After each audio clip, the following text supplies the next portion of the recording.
Hello and welcome to Civil War Weekly, the podcast that answers the question, what happened this week in the American Civil War? I am your host, Tim Patrick, and this is episode 2, where we will do a brief overview of slavery and the legislation involved.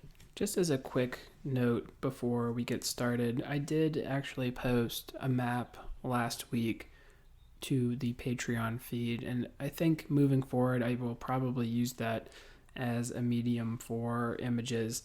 I certainly enjoy visuals. When we start the war, I'm a big map guy. I think maps do a lot for us to understand these things, so I'm going to try to post on there as much as possible, so do make sure to check that out. I'll make sure to indicate whether there's something interesting on there. So without further ado or announcements, let's get into it.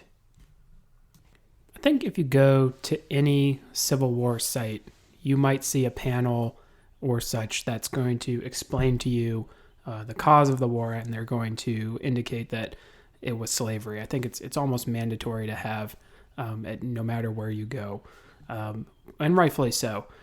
So this is sort of a controversial topic, I suppose, these days. But I think we can all agree that owning somebody is bad, right? And, I'm not going to try to offend anyone here when we're talking about these things, but I think it is important for a historical context to understand the attitudes of slave owning, particularly in the southern states, because it is going to be important as we roll along here. We ended last week with westward expansion that took us all the way up until the 1850s. Pretty much that expansion was the common theme of what we were talking about. But let's go ahead and dial back our time machine just a little bit so that we can fill in a few gaps. And first, I'd like us to take a look once again at the Constitutional Convention of 1787, where we talked about we got the Constitution from, right? And slaves had been part of the 13 colonies prior to the Revolution, and it was not long before the southern colonies realized the benefit of the labor for cash crops.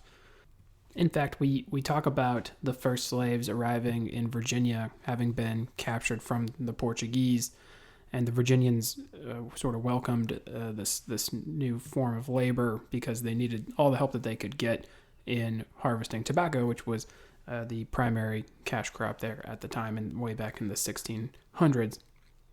For the northern colonies, it would be a little bit different. The northern climates would see more of a focus on individual farming and not really as much of a need for forced labor. In fact, Vermont actually becomes the first territory to abolish slavery in 1777, and it was a republic at the time, so not really a state until 1791, that is, but they were the first to do so.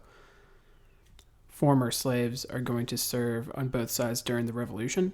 In fact, many are going to depart the continent with the British at the conclusion of the war, as sort of terms of their service would be they could be free at the end of it. So pretty sweet deal. And just as another tangent, I think sometimes we fail to realize that there were a lot of Americans, so loyalists, who fought on the side of the British during the Revolution. And in fact, in many ways, the Revolution was the first American Civil War, and they're going to form large parts of the British armies that were fighting here. So, that's something that not very many people realize, I think. But back to the convention. Already, this was a contentious topic between North and South, that is slavery. A disagreement arose as to whether Congress would have the ability to ban the international slave trade. 5 northern states had already banned the institution, but 30 of the 55 delegates that were present either owned slaves or certainly profited from their labors in some way. So it's not really as simple of a topic as you might think. And here we have one of the first compromises in a long list of compromises that would continue to push America closer and closer to civil war. Congress would have the ability to abolish the international slave trade, but they would not do so for 20 years. 1808 would be the year they could abolish it. And while international trade of slaves would in fact be abolished by 1808, the internal trade would continue in the South. In fact, as cotton grows to be the largest cash crop Say in Virginia, where tobacco isn't doing as hot, there would be a great internal trade moving those individuals farther south. I think one can safely argue that this ending of the international trade would put more emphasis on the Fugitive Slave Acts as well. That would be controversial and detested by the North a little bit later. The Constitutional Convention would also arrive at the 3/5 compromise. We should all know the legislative branch is divided between the House of Representatives and the Senate, and while there are 2 senators for each state, the number in the House is determined by population. So the South argued that to combat the more densely populated northern states having a majority, slaves should count toward these population numbers. Without being free, the northern states obviously argued against this, and so we have another compromise here. Slaves would be counted toward the population, but 5 slaves would count as 3 total people, hence the 3/5 compromise. This would keep the South politically relevant, and I think that we have a tough time with our modern minds understanding this one, but it is important to note, however, that the objectives of the delegates was to preserve the Union, an objective shared by the federal forces in the Civil War. And setting up such a compromise would create a more cohesive and stronger young nation. So we just had a revolution. We don't want to have another one, so we need to come to some common ground. It is worth mentioning as well that while we are still under the Articles of Confederation, we see the further blueprint for how the country will determine a slave versus a free state. The Northwest Ordinance is an organic act, or an act that establishes a territory and then specifies how it will be governed, which is created in 1787. The Northwest Territory would comprise of the future states of Ohio, Indiana, Illinois, Michigan, and Wisconsin. Slavery is going to be prohibited in this territory, so Congress would be sticking to the Mason-Dixon line to determine whether a state should be free or slave. And moving forward, the northern states would be free soil, while new southern states would be slaveholding. The Louisiana Purchase of 1803 would see the addition of territory in the South. Louisiana would become a state in 1812, Mississippi in 1817, and Alabama in 1819. Speaking of 1819, in that year we have James Talmadge Jr. proposing Missouri as the next state into the Union. But that admission would break the tie of 11 slave states and 11 free states.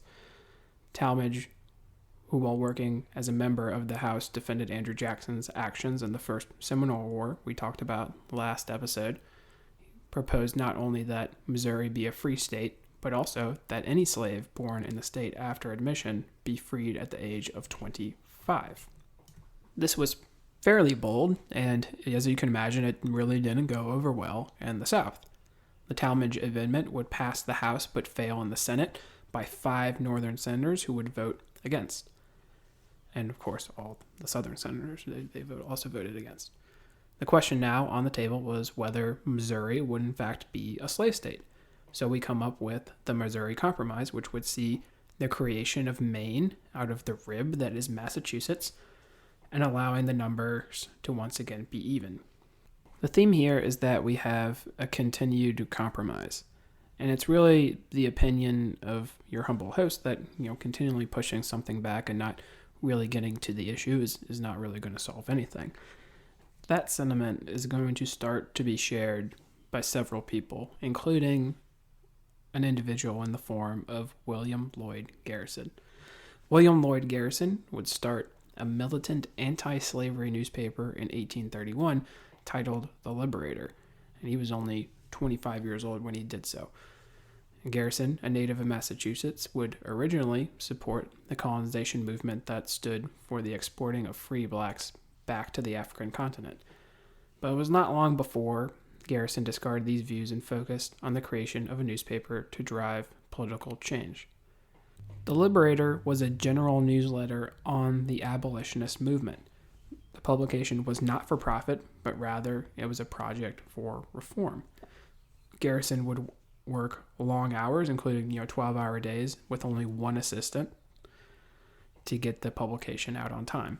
And of those who subscribed, free blacks made up 75%. Garrison, along with other abolitionists, were against compromise. In fact, there are two great quotes from Garrison. The first, "I do not wish to think, speak, or write in moderation. I am in earnest. I will not equivocate. I will not excuse. I will not retreat a single inch, and I will be heard." Garrison also wrote that the success of any great moral enterprise does not depend on numbers. It was important, and it mattered little how many people subscribed, as long as there was a voice out there. And just as a quick side note for William Lloyd Garrison, it was definitely not an easy task to be the editor of The Liberator. In fact, at one point, he was almost lynched, and mind you, this is in Massachusetts, in Boston, for his views in the publication.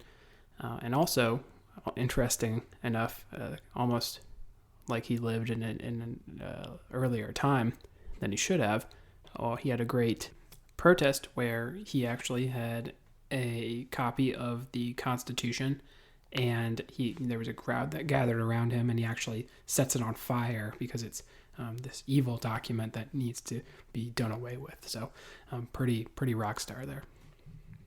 The 1830s would see traction gaining in the abolitionist movement. Abolitionists, in this sense, are going to differ from moderates who wished for gradual emancipation, or even other groups who simply wish to limit slavery. That's not what Garrison is seeking by writing The Liberator. Garrison was joined by Wendell Phillips and Frederick Douglass. Phillips would be a contributor to The Liberator, as well as a very skilled orator.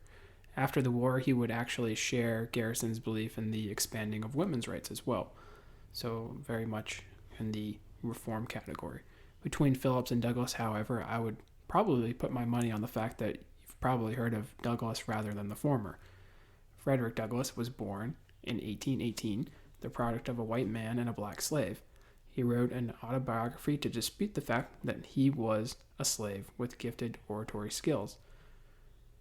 English admirers sent money that was then used to purchase his own freedom at $600. Douglass would also use funds to begin his own publication, the North Star. Garrison would differ from Douglass due to a less radical approach. While The Liberator was an almost militant publication, as we mentioned, Douglass would argue for moral suasion and peaceful means to achieve their shared goals. During the war, Frederick Douglass would actually become a consultant to President Lincoln, and he would continue to fight for civil rights and women's rights as well for even years after.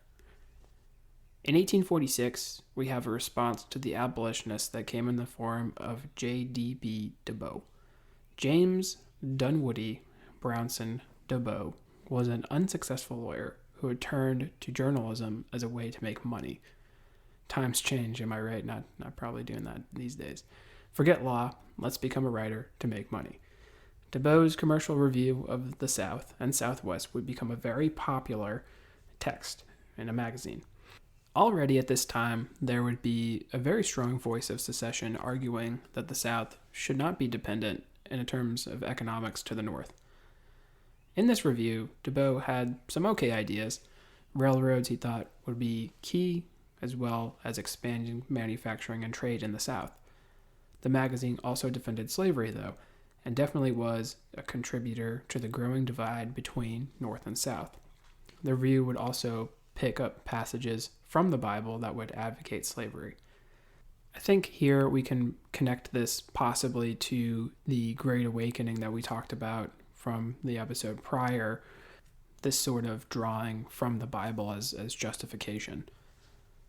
DeBow would actually become the superintendent of the U.S. Census under Franklin Pierce, and during the war, he would become the Confederate chief agent for the sale and purchase of cotton, dying after the war in 1867. Last week, we mentioned the acquiring of new territory following the Mexican-American War. And as you can imagine, there were questions over the fate of these future states and whether they would, of course, be free or slave. The Wilmot Proviso of 1846 was a proposal sent to Congress by David Wilmot of Pennsylvania, which banned slavery in the new territories. Much like the Talmadge Amendment that we talked about earlier, it would pass the House but fail in the Senate. There was an attempt to actually attach the proviso to the Treaty of Guadalupe Hidalgo, which also failed. This is important because it shows an even further divide on the issue. Any new territory or states would be fought over. It would encourage more out-of-the-box ideas when it came to slavery versus free, such as the Austin Manifesto. Speaking of the Austin Manifesto, this is also going to come on the heels of the Mexican-American War. In 1854, Secretary of State William Macy is going to instruct the ambassadors to England, France, and Spain to meet in order to discuss the acquisition of Cuba. James Buchanan, future president, is among these men who will meet in Austin, Belgium, hence the name Austin Manifesto. The Manifesto, or Austin Circular, outlined the potential purchase of Cuba from Spain, and if that were to fail, then the taking of force. The question that we probably have is why? Why would we do that? We can safely assume that there are feelings stirred by manifest destiny that would be applicable here, sure. But also President Franklin Pierce, while not pro-slavery, would feel pressure to appease the South. The implication would be that Cuba would be a slave state.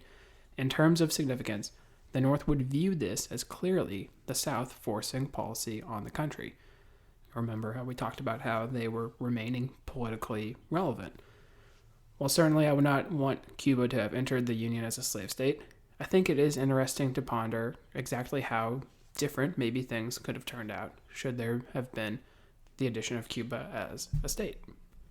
In 1850, we have yet another compromise. California, acquired from Mexico, and one of the subjects of the Wilmot Proviso, would be seeking formal statehood in this year.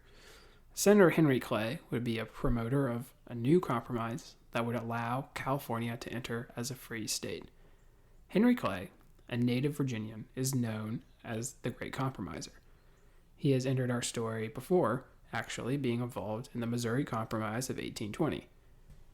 He ran unsuccessfully for president 3 times, but did have a fairly illustrious political career.